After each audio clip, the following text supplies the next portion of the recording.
खा के नायक थे।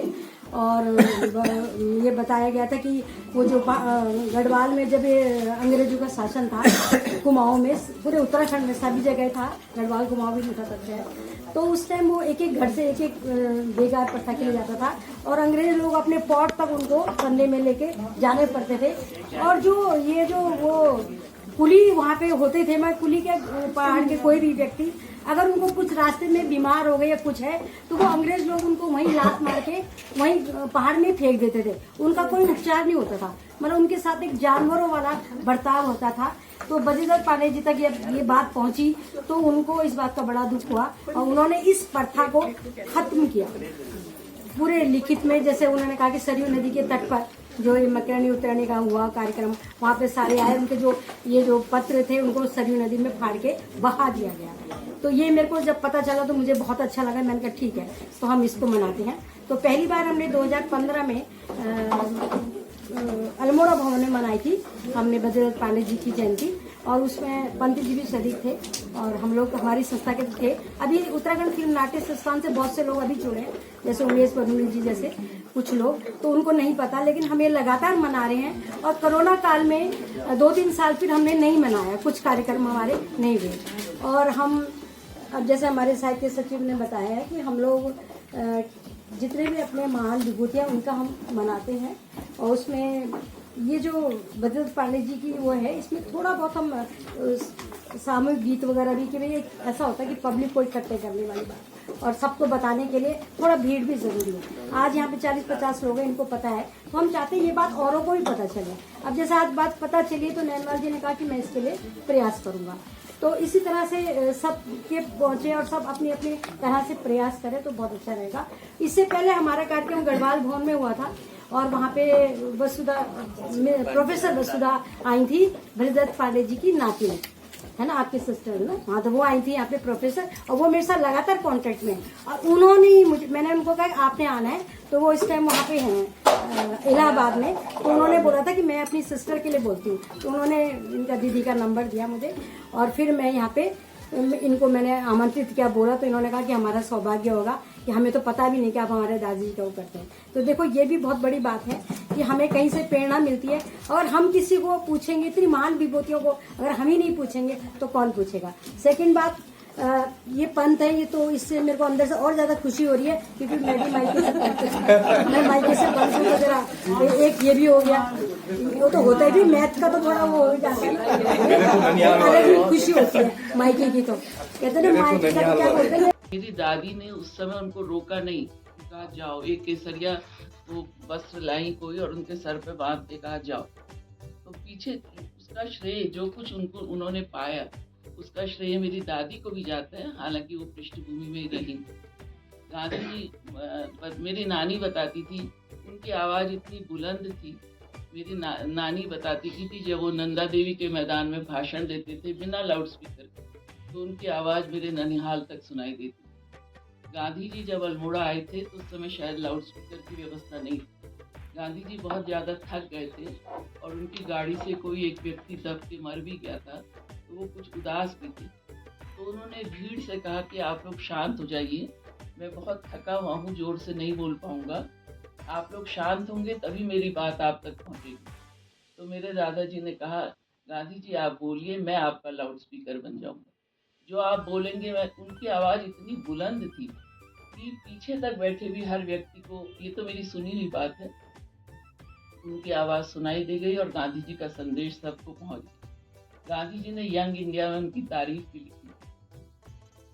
गांधी जी के स्वागत में उन्होंने कहा था कि अंग्रेज़ों की सरकार तो बनिया सरकार है, और बनिया सरकार को गिराने के लिए एक बनिया ईश्वर ने भेजा है। तो इस बात पर सब लोग काफ़ी हंसे थे, क्योंकि गांधी जी बनिया थे और उस सरकार को गिराने के लिए बनिया ही आया। तो बहुत सारी बातें हैं उनकी जिनसे ये पता चलता है कि वो कितने सरल थे, कितने सहृदय थे, और सबके दुख सुख में ये जो नायक प्रथा थी, नायक प्रथा को भी उन्होंने को अंत करने के लिए भी उन्होंने बहुत सारा काम किया था। लेकिन अपने लड़के और लड़की के मरने के बाद शायद थोड़ा दुखी बहुत ज़्यादा हो गए थे, ब्लड प्रेशर बहुत ज़्यादा रहने लगा था, और जब बीमार पड़े थे तो बार बार मेरी दादी से पूछते थे संक्रांति कब है, उत्तरायणी कब है। और जिस दिन उनको उत्तरायणी, मेरी दादी ने कहा आज उत्तरायणी है, उस दिन उन्होंने कहा मेरी मेरी माला दे दे। और माला लेकर के उन्होंने थोड़ी देर में प्राण त्याग दिया और केवल राम राम कहा उन्होंने। जो कहते हैं ना, जन्म जन्म मुनि जतन कराही, अंत राम कहीं आवत नहीं। उन्होंने मरते समय यही दो शब्द बोले थे, राम राम। तब हम लोग इतने छोटे नहीं थे, लेकिन मुझे बहुत अच्छे से याद है, एक जन समूह, एक भीड़ हमारे घर में उमड़ पड़ी थी और उनको बागेश्वर ले गए। बागेश्वर में 13 जनवरी को ही उन्होंने कुली उतार किया था और 13 जनवरी को ही उनकी मृत्यु हुई। और जब उनको बागेश्वर ले गए, जो भीड़ हमारे घर में जमा हुई थी, मुझे याद है हमारा प्रेम कुटी का घर, उसमें चारों ओर आंगन था, पूरा आंगन ठसाठस भरा था, पूरी सीढ़ियाँ लोगों से भरी थी, लोग सड़कों में भरे थे। मेरे पिताजी को कुछ ही समय पहले हार्ट अटैक हुआ था, तो ये हुआ कि पहाड़ कैसे जाएंगे, लेकिन लोगों ने कहा आपको कुछ नहीं करना, बस आप साथ चलिए। और वहाँ पर एक किसी आशु कवि ने उनको श्रद्धांजलि देते हुए कहा था, हमने देवताओं को नहीं देखा है, लेकिन ये सशरीर देवता आज हमारे सामने जा रहे हैं, इनको मैं प्रणाम करता हूँ। तो ऐसे मेरे दादाजी थे। ताम्र पत्र लेने से मना कर दिया। किसी तरह की कोई उनके अंदर लालसा नहीं थी कि उनको धन मिले या पद मिले। एक बार मुझे याद है कि चंद्रभानु गुप्त, सीबी गुप्ता जब चीफ मिनिस्टर थे, वो हमारे दादाजी नीचे आंगन में पीढ़ी में बैठे थे। ऊपर से 2 आदमी दौड़ते हुए आए और बोले कि सीबी गुप्ता आए हैं, सीबी गुप्ता आए हैं। तो मेरे दादाजी ने अपने बगल, वो बिना हिले न उठे, उन्होंने कहा चंद्रभान नीचे आ जाओ, नीचे आ जाओ, यहीं मेरे बगल में बैठो। और थोड़ी देर में उनसे कहा कि घरवाली घर में नहीं है, नहीं तो तुम्हें चाय पिला दो। और सीबी गुप्ता थोड़ी देर उनसे मिलके चले गए। इतना उनके अंदर सरलता और निश्चलता थी। गोविंद बल्लभ पंत जी उनको अपना राजनीतिक गुरु मानते थे। पहाड़ के, गांव के, अल्मोड़ा के बहुत लोग उनके पास अपनी समस्याएं लेकर के आते थे कि कमलापति त्रिपाठी जी से, सीबी गुप्ता जी से और गोविंद बल्लभ जी से इस बात की सिफारिश कर दो। सबके लिए पत्र लिखते थे और सब उनके मान रखते थे। उनके पत्र जो सिफारिश लिखते थे उसमें काम भी हो जाते। जिस समय वो जेल में थे, उसमें उनके बड़े पुत्र का बनारस में गंगा में डूबने से निधन हो गया।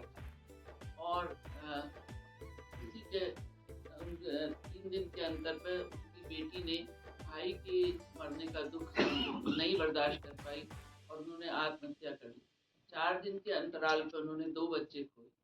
लेकिन उस दुख को, उस व्यक्तिगत दुख को उन्होंने रचनात्मक उसमें ढाला। डिप्रेशन में नहीं गए, हाथ पैर नहीं छोड़े। कुमाऊं का इतिहास उसी समय लिखा और कुमाऊं का इतिहास अभी भी, पहला कुमाऊं का इतिहास उन्होंने लिखा था। और अभी भी जो शोध के विद्यार्थी हैं उनके लिए उसकी सामयिकता खत्म नहीं हुई, कुमाऊं के इतिहास की सामयिकता खत्म नहीं हुई। बहुत सारी बातें मुझे और भी याद आती हैं उनकी, कि वो किस तरह से हम लोगों को बचपन से 4 बजे सुबह उठा के पहाड़े सिखाते थे, गिनती सिखाते थे। और जो लाड प्यार और स्नेह उनके साथ मुझे मिला है, वो मैं कभी नहीं भूल पाती। और मुझे लगता है कितना अच्छा हमारा बचपन बीता था। आजकल की दुनिया को देख करके मुझे लगता है कि हमारा बचपन इतने, और इसके पीछे मेरी दादी का भी बहुत बड़ा हाथ। 9 साल करीब वो जेल में रहे, अलग अलग उसमें। उस समय सारा घर हमारी दादी ने संभाला, बड़े दुख कष्ट सब बहन किए उन्होंने।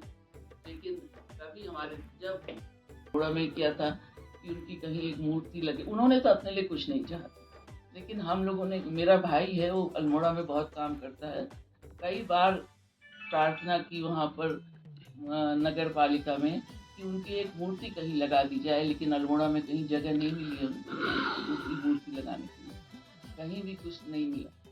तो लेकिन उन्होंने जिस तरह से किया था, जो गीता में लिखा है, उसी तरह से उन्होंने अपना काम किया था, देश का ये जो कुछ किया।